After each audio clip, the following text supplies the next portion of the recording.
Hi, I'm Aarti and these are the Caran d'Ache Supracolor watercolor pencils. In this video, I'll show you all the ways in which I've been using it in the year since I got them. I'll show you some swatches, how I use them in my sketchbook, and then the original artwork that I made using these pencils in conjunction with other art materials.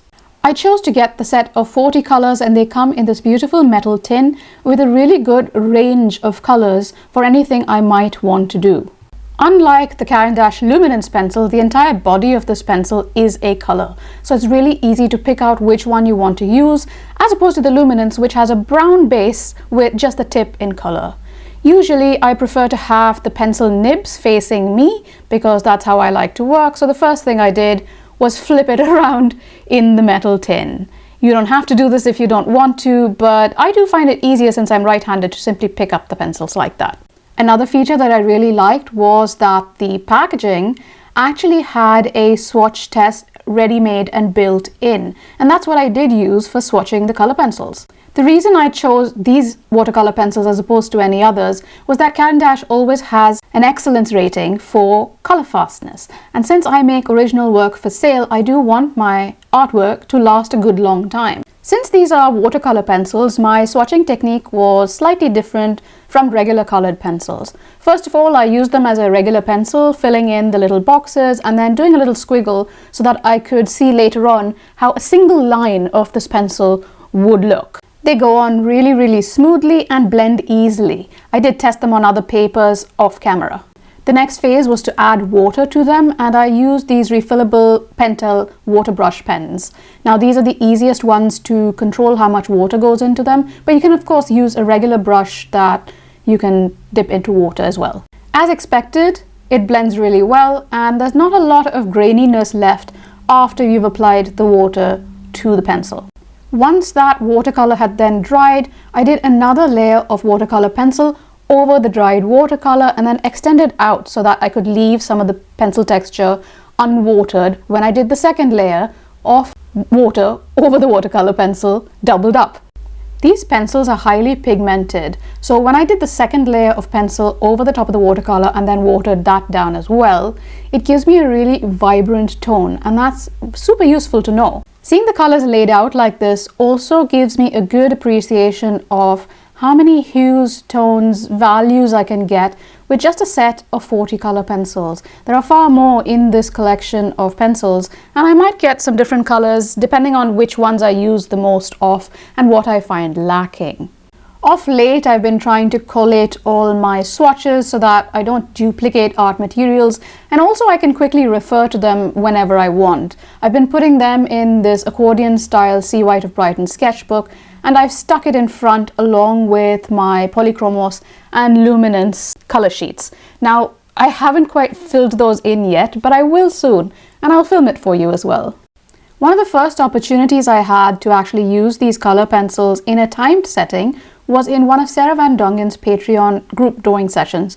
It was a Zoom session, and I think we were drawing food this time. I can't quite remember what it was. But I started out with these lovely lemons, and I felt that in the odd orange sketchbook that I was using, they worked really well. It's not really a watercolor paper sketchbook as such, but the paper does stand up to quite a lot of different wet media. Now, I did add a bit of texture to the lemons before I decided to add water. Adding water immediately increases the vibrance of the color of these pencils. I blended somewhat, but I didn't want to blend out the entirety of the texture that I'd already added. If, like me, you're someone that doesn't like an entirely smooth texture and prefers to have some grain show through, these work beautifully. I think that on thicker paper, when I tried it, it does take away the grain more than it does on thinner paper. I feel like perhaps the grain holds on to more of the water and the pigment. Because I was using a water brush and controlling the amount of water, it did dry fairly quickly, which is necessary in a group drawing session. Here's how it turned out. I used the pencils on top of the watercolor in order to create different textures. That's how I like to work. And it's really not difficult to maintain that style with these color pencils.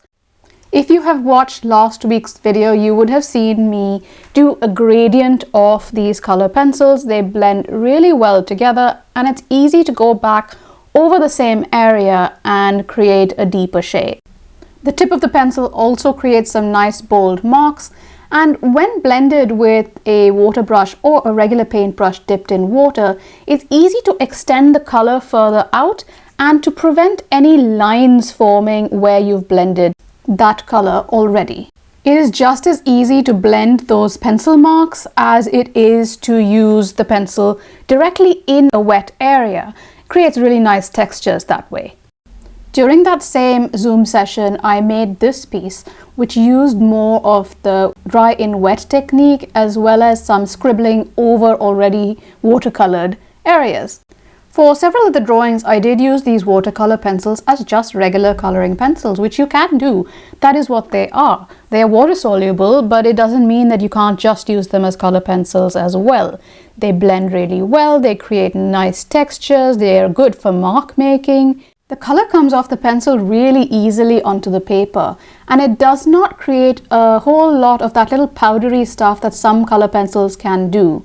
I find that really annoying, like when you go over in layers and it just creates a fine powder, then you either have to brush that off or blow that off and it gets all over your table. These pencils don't seem to do that. The pigment holds really well to whatever paper I've tried it on so far. Layering different colors over each other also works really well, which is extremely useful to extend the range of colors that I have, given I only bought the 40 color pencils set. This does translate well even when the watercolor pencils are used with water. To finish that particular drawing, I only added a little water for the shadows on the hand, and that's it. The combination of pencil and watercolor and the flexibility that it gives me to create different textures and tones is really useful in these group drawing sessions where you have to kind of think on your feet and adapt as the time passes and the images change. I did use it for several sessions in this Odd Orange sketchbook. I really think that the paper that you use these pencils on and the amount of water that you use really matters. This is not particularly thick paper in this sketchbook, but it didn't pill and it didn't leak through onto the other side. The flexibility of choosing to add water or not add water gives a really good range of textures in the sketches. Obviously, the shorter the amount of time to do each sketch, the less opportunity I had to actually add water because it would not have dried in time. These last few sketches are from an Odd Orange session where we're drawing landscapes from films, and you can see the overlay of color and blending together and adding water or not adding water, as the case may be, creates a really lovely effect. The most rigorous test of these color pencils was when I was making original artwork. This series was based on nostalgia and memories and bottling them up and keeping them forever. 4 of the pieces in this collection of works was made almost entirely with watercolor pencil. Unlike with my sketchbook, this process was slow and deliberate. I made sure I knew what pigment needed to go where, made sure that the shading was absolutely perfect, and was decidedly judicious in my use of water.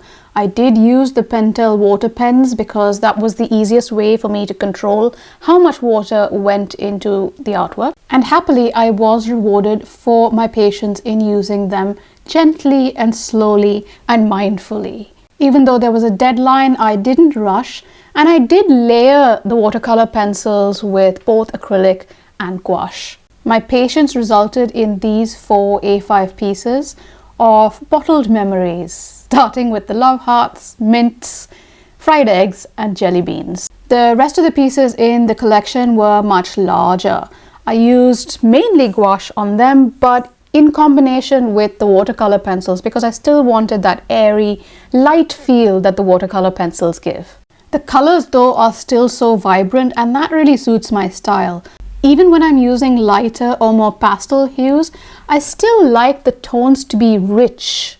I want the colors to just jump off the page at you, to evoke an emotion, to evoke a response, especially in this nostalgia collection. The pencils also combined really well with gouache, with regular watercolor, gel pens, color pencils including polychromos and luminance, as well as any other material I chose to use. All in all, they're really good artist quality watercolor pencils. I do also have a set of Albrecht Dürer watercolor pencils, which I will test and let you know how they go. In the meantime, if you're interested in color pencils, watch my Posca Pencils review. Thank you so much for watching, and I will see you in my next one. Bye!